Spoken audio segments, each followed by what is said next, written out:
नमस्कार दोस्तों, मेरा नाम है सचिन और मैं कंसिडर आईएएस की एक और नई वीडियो में आप सभी का मोस्ट वेलकम करता हूं। दोस्तों, अभी हाल ही में पाकिस्तान की हैकर्स के द्वारा भारत के जो आर्मी के डिफेंस की जो वेबसाइट्स हैं उनको हैक करने की कोशिश की गई है। और पाकिस्तान के एक एक्स हैंडल के द्वारा तो यहाँ तक कह दिया गया है कि उन्होंने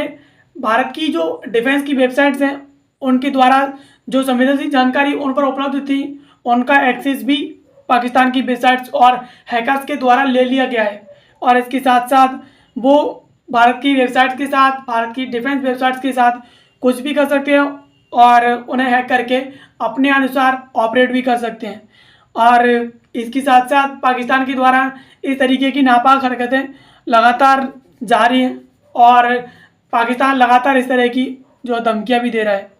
तो ये इससे कहीं ना कहीं एक बात तो स्पष्ट है कि पाकिस्तान की अपनी सेना से उम्मीदें हटती हुई जा रही हैं। और यहाँ तक खबरें भी आ रही हैं कि पाकिस्तान के जो सैनिक हैं उनके द्वारा रिज़ाइन भी मारे जा रहे हैं, यानी रिज़ाइन मारती जा रहे हैं पाकिस्तान की सैनिक लगातार भारत की सैनिकों के खौफ से। और भारत के द्वारा जिस तरीके से पाकिस्तान को पहलगाम अटैक के लिए दोषी मान करके इसके ऊपर संसैक्शंस और रिस्ट्रिक्शन लगाए जा रहे हैं, इससे कहने कि पाकिस्तान बहुत ज़्यादा परेशान है और इस तरह की नापाक हरकतें कर रहा है। इससे एक बात तो स्पष्ट है कि जब पाकिस्तान की सेना उसके काम नहीं आ रही, सेना से उसे कोई उम्मीद नहीं है, तो अब उसे कहीं ना कहीं अपने आप को और भारत की जानकारियों को चुराने के लिए साइबर अटैक्स का उसे सहारा लेना पड़ रहा है।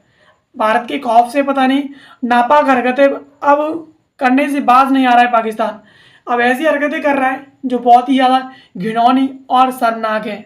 चलिए आज की इस वीडियो में डिटेल से समझ लेते हैं कि आखिरकार पाकिस्तान के द्वारा हाल ही में किन किन वेबसाइट्स पर अटैक करने की कोशिश की गई है और ये खबर कहाँ तक सही है। बात करें खबर की, खबर है Pakistani hackers target Indian defence websites, यानी पाकिस्तान के जो हैकर्स हैं उनके द्वारा इंडिया की जो डिफेंस की वेबसाइट्स हैं उन्हें टारगेट करने की कोशिश की गई है। क्योंकि ज़्यादातर भारत की डिफेंस सेक्टर बहुत ही ज़्यादा मजबूत है और डिफेंस की जो वेबसाइट्स हैं उन पर संवेदनशील जानकारियाँ उपलब्ध रहती हैं। तो पाकिस्तान के दिमाग में कहीं कि ये बात गूंज रही होगी कि डिफेंस की वेबसाइट्स को हैक करके कहीं ना कहीं भारत के जो लग्जूरियस टाइप की और लीजेंडरी टाइप की जो भारत की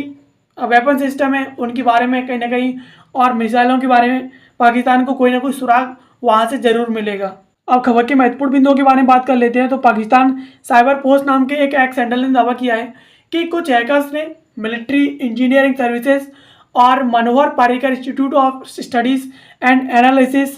के कुछ संवेदनशील डाटा तक अपनी पहुंच बना ली है। इस समूह ने रक्षा मंत्रालय के तहत पीएसयू कंपनी आर्म्ड व्हीकल निगम लिमिटेड की आधिकारिक वेबसाइट को भी निशाना बनाने की कोशिश की है। यानी पाकिस्तान का जो एक्स हैंडल है साइबर फोर्स नामक, उसने दावा किया है कि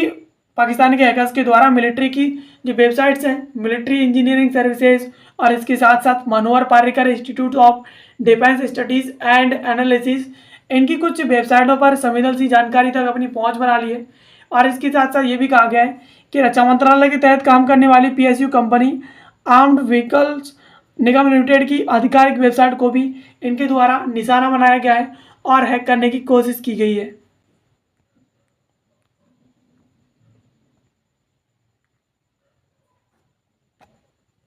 अब पाकिस्तान की इस नापाक हरकतों की वजह से भारत के द्वारा कुछ वेबसाइट्स को ऑफलाइन कर दिया गया है। यानी एहतियाती एक उपाय के तौर पर बख्तरबंद वाहन निगम लिमिटेड की वेबसाइट को पूरी तरीके से ऑडिट करने के लिए ऑफलाइन कर दिया गया है। और इसका मुख्य उद्देश्य है कि अवैध तरीके से होने वाले किसी भी एक्शन से किसी भी संभावित नुकसान का आकलन किया जा सके और वेबसाइट की इससे सुरक्षा भी सुनिश्चित की जा सकेगी। यानी जिस तरीके से पाकिस्तान नापाक हरकतें कर रहा है और चोरी जैसी चीज़ों को अपना रहा है, हैक करने की कोशिश कर रहा है, तो इससे कहीं ना कहीं भारत के द्वारा वेबसाइट को सिक्योर करने के लिए एक एहतियाती उपाय के तौर पर जो बख्तरबंद वाहन लिमिटेड की जो वेबसाइट थी उसे ऑफलाइन कर दिया है ऑडिट करने के लिए। और इससे कहीं ना कहीं अवैध तरीके से जो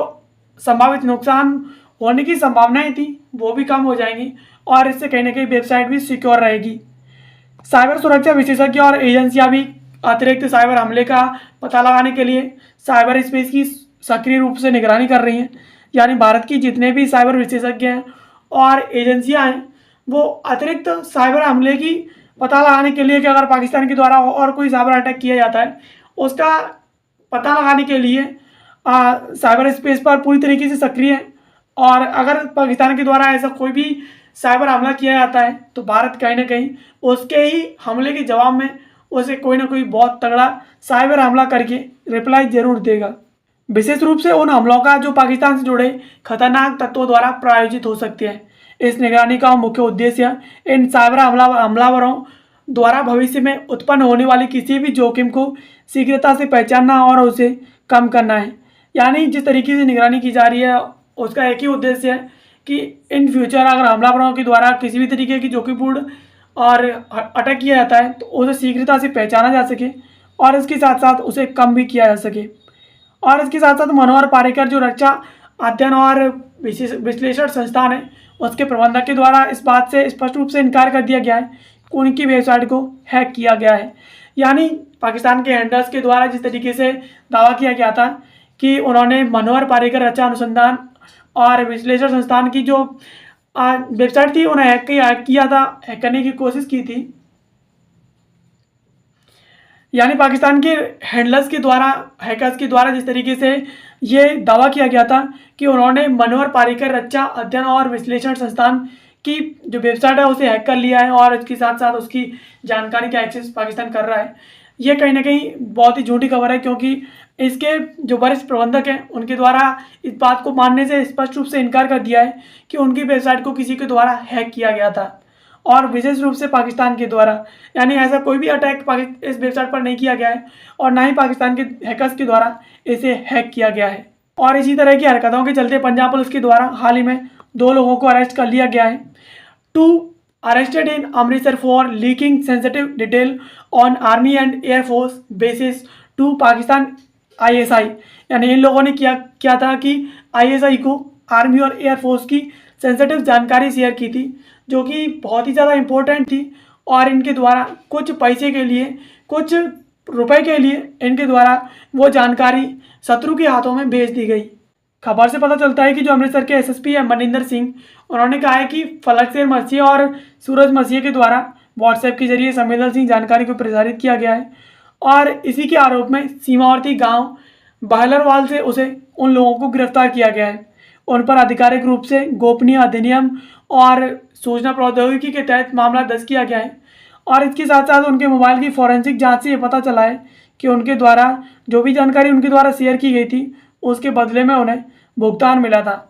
यानी कुछ पैसे के लिए भारतीय लोगों के द्वारा जिस तरीके से इस तरीके की जानकारी जो बहुत ही ज़्यादा सेंसिटिव होती है उसे शत्रु देशों के हाथ में, शत्रुओं के हाथ में भेजना कहीं ना कहीं जोखिम भरा हो सकता है। और इसी के चलते कहीं ना कहीं जिस तरीके से आर्मी की और एयरफोर्स की जानकारी उनके साथ ISI के साथ इन लोगों ने शेयर की है, इससे कहीं ना कहीं आर्मी को बहुत बड़ा झटका लगा है कि भारत के अंदर से ही जानकारी ISI तक कुछ पैसे के लिए पहुंचाई जा रही है और आर्मी है जो कि सीमा पर तैनात है और देश की रक्षा करने के लिए इतना ज़्यादा संघर्ष कर रही है, उसके बावजूद देश के लोग उनके साथ नहीं है। कहीं ना कहीं इन सब बातों से ध्यान हटाने के लिए जो SSP साहब है उन्होंने कहा है और अपने एक्स पर पोस्ट करते हुए उन्होंने कहा है कि वो भारतीय सेना के साथ हैं और भारत के अंदर अगर ऐसी कोई भी एक्टिविटीज़ होती है जो सेना के या देश के खिलाफ होती है तो भारतीय पुलिस उन्हें किसी भी तरीके से बख्शेगी नहीं और उनके खिलाफ कड़ी से कड़ी कानूनी कार्रवाई करेगी।